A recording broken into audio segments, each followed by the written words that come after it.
that I finally concluded, I think definitively, that Donald Trump will win the next presidential election. It was when I saw that mugshot from the jailhouse in Georgia. The district attorney who's prosecuting him, Fannie somebody, crazy name, crazy lady. When I saw not only that it was a mugshot in which the Americans like to specialize, they love dressing accused people, not convicted people, people who have the presumption of innocence, who are innocent until proven guilty. They love to dress them up like they'd just fallen off the Monopoly board in that corner, the get out of jail free card corner. They love to put them in chains and manacles and do the perp walk. They love to bring them into a courtroom like they were already multiply convicted monsters, even though at that stage, at least, they haven't even been tried, let alone convicted. So they love this kind of thing. And overwhelmingly, it's black people that appear in pictures like this. Ask your memory if that's true or not. And actually, one of the first consequences of this picture in Georgia, once the heartland of the Confederacy, was to achieve a massive swing amongst black voters in favor of Donald Trump.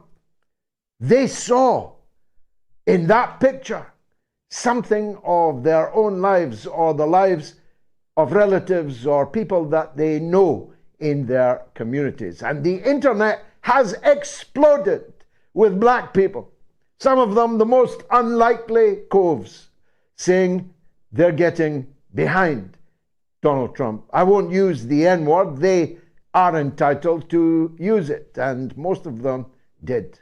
For them, Donald Trump has become one of them, unfairly victimized by the US injustice system, that if it can, will send him away on a sentence of hundreds of years, when everybody knows that this is only happening because if it doesn't, then Donald Trump will win the election by such a landslide that even the ballot riggers in the state of Georgia or Ohio or anywhere else, Wisconsin, will not be able to do a damn thing about it. What's he charged with?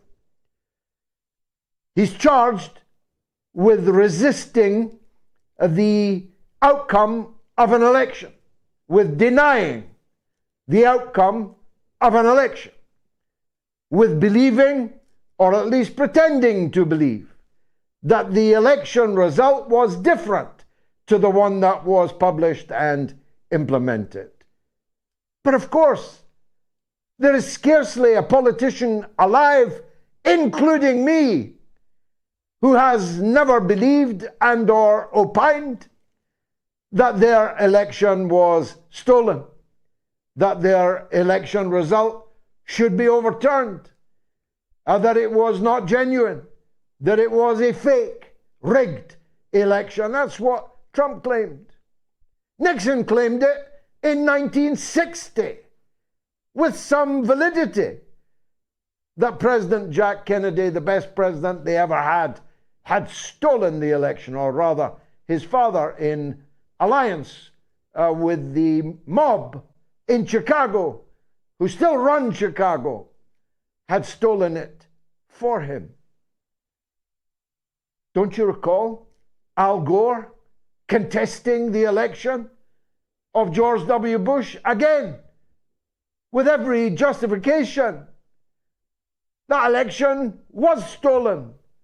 And all of the Democrats, Michael Moore even made a movie that won an Oscar about it. Don't you remember? Stacey Abrams in the state of Georgia doing everything that she could to overturn the election that defeated her. for governor of the state. Don't you recall Hillary Clinton claiming that she had been illegitimately robbed of the presidency by some Russian Facebook ads? Don't you remember any of these things?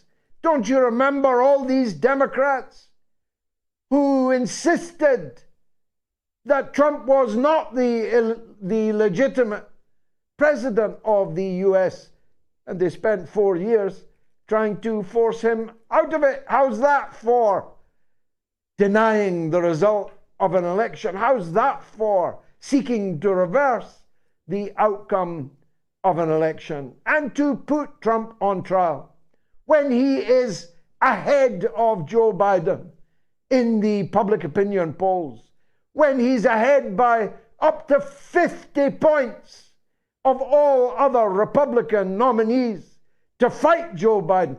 This is banana republic territory. And Fanny, you might have thought you were being very clever, but actually you have given Trump an election victory on a plate. Now, I don't know if they will be able to actually jail Trump. I don't know if the deep state in the United States might not consider that that actually would be the worst outcome of all for a man to become elected president when he's behind bars in a Georgia penitentiary. I don't know. I like to think, but then I always do like to think, that people will eventually come to their senses. But if they do, that's not going to stop Trump. And then, as Tucker Carlson put to Donald Trump in the now famous world record shattering interview, why wouldn't they kill you? After all, this is a country that kills its presidents. It removed Nixon, a wiser man than any that came after him, from office over an office burglary in the Watergate building. This is a country that murdered in plain sight their greatest president, Jack Kennedy, in that nightmare on Elm Street. This is a country that murdered his brother in California when he was on his way, ineluctably, to become the president in 1968. Why would they stop short of rigging elections? Why would they stop short of stopping Donald Trump with extreme prejudice? So Trump raised a lot of money in the wake of that mugshot, $70 million in 2 days. His opinion poll ratings have leapt 5% since the publication of that mugshot. I strongly suggest, Donald, as kind of a fellow Scot to you, that you invest anything that you have got to invest in personal security, because your card is marked, your number, your name is on a bullet somewhere in the armory of the deep state or any patsy that they can find with the capability of doing that job.